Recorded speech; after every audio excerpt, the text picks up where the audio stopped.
Yurt Adam'a hoş geldiniz.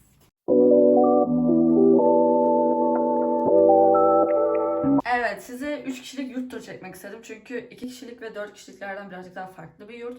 Ve daha yeni yapıldı. Yani daha ilk sene yapıldı.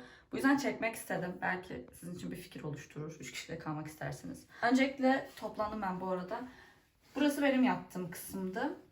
İşte masa, yatak ve burada küçük bir dolabımız var.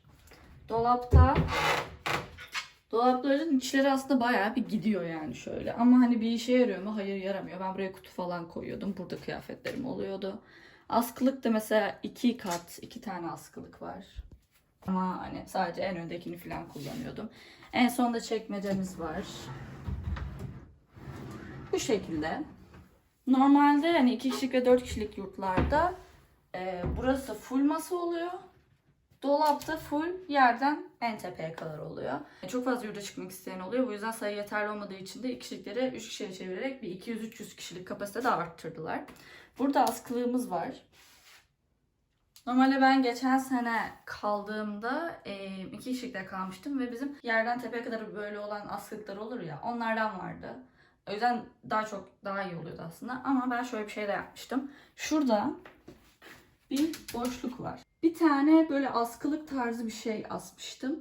Ve orada benim ekstra kapasitem olmuştu. Artı şu yapışkanlardan yine bahsedeceğim. Bir tanesini buraya asmıştım. Burada bir bez torba vardı ve burası da kirli çamaşırlarımı koyduğum yerde. Bu şekilde yer kazanmaya çalışıyorsunuz aslında. Geniş kısma geldiğimizde 2 kişilik, 3 kişilik. Gene kapasite az olduğu için, çünkü dolaplarımız çok küçük, ekstra bu tarz bir şey eklenmiş. Bunlar öbür yurtlarda yok. Böyle 2 katlı, hani gene kazaklar falan fistan bayağı bir üst kat 10 kazak falan alıyor. O yüzden gene işe yarıyordu. Alt kısmı da birazcık mutfak olarak kullanıyordum. İşte streç film falan, o tarz şeyler vardı. Noodle'larım vesaire. Banyomuz öbür yurtlardan farklı değil pek. Eski yurtlardan farkı yok. Burada bir dolap var. Bu kadar. Bunun dışında gene 3 kişiliklerin kapasite, yani yeri küçük olduğu için böyle bir sepetlik var. Ben kendi sepetliğimi de getirmiştim. Onlar çok iyi oluyor. Bayağı yer kazanıyorsunuz yani. Oraya işte saç kurutma makinesi falan fistan koyuyorum ben. Onun dışında gene buraya havluları koymak için. Bir de banyoyu çekelim. Gene şu yapışkanlı şeyi ben astım. Oraya liflerimi, kesemi filan asıyordum. O yapışkanlı şeyler çok iyi gidiyor ve ben onları çıkartmıyorum. Yani benden sonra kalanların bayağı işine yarıyordur diye umuyorum. Sağlamlar. Hani sene başı yapıştırıyorum ve 9 ay boyunca hiç çıkmıyor. Sıfır. Normalde 5'li, bir tanesini kesip işte oraya yapıştırırım. Kirli sepeti olarak kullandım orayı da. Göze çarpan ikinci bir şey, bilmiyorum biliyor musunuz ama duş başlığımız maalesef ki hareket etmiyor. Elinize alamıyorsunuz. Bu yüzden sadece vücudumu yıkayacağım ben falan diyecek olursanız bir bone almanızı öneririm. Birazcık sıkıntı. Geçen sene kaldığım yurtta böyle bir çıkıntı yoktu. Şöyle bir şey yapıyordum. Şöyle gene askılık tarzı bir şey var böyle içinde sepet. Onu böyle 3. kat, 3. raf gibi şuraya geçiriyordum. Ve oraya yine eşya koyabiliyordum. Bu sefer böyle bir şeye gerek kalmadığı için yapmadım. Dolaplarımız falan var, çekmecelerimiz. Bu hani öbür yurtlarda da var. Bir de buradaki bunlar hareket ediyor arkadaşlar. İstediğiniz gibi taşıyabiliyorsunuz. Benim oda arkadaşım mesela sürekli bunun önüne alırdı ki masa daha geniş olsun. Çünkü masayı kapatıyor yani. Ama ben bunu buraya aldığım zaman kapı açılmıyordu. Bu yüzden benim %90 burada kaldı. Ama sıkıntı değil. Ve öbür yurtlarda burası sabit oluyor. Sabitlenmiş oluyor. İsteseniz de çıkartamıyorsunuz. Yani özellikle depremden sonra hepsini sabitlediler bunları. 3 kişilikler hariç. Zaten bu şekilde. Ben giriş kattayım. Giriş kata böcek giriyor mu diye soracak olursanız evet giriyor. Ama gene benim beklediğim kadar çok girmedi.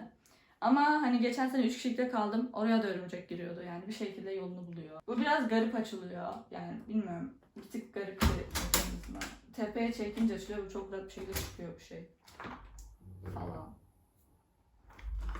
Böyle yapınca da kapanıyor gibi bir şey. Aynamız var. Bu aynaları yurtlu vermedi bu arada. Bu aynaları önceki kalan öğrencilerin yapıştırdığı aynalar. Her yurt kapısında farklı bir tane bulabilirsin. Çünkü sadece öğrenciler yapıştırdı bunları. Kişiliklerde şöyle bir çıkıntı var. Mesela bence bu öbürlerinde de olması lazım ama öbürlerinde yok. Öbürlerinde böyle açık yani şu ön ve arka. Ben bazen çünkü yorganımı düşürüyordum. Bir tane ayakkabılık almanızı öneririm. Burada bir ayakkabılığım oluyor ve hani ekstra kalırsa oda arkadaşlarınızınkini de ekleyebilirsiniz.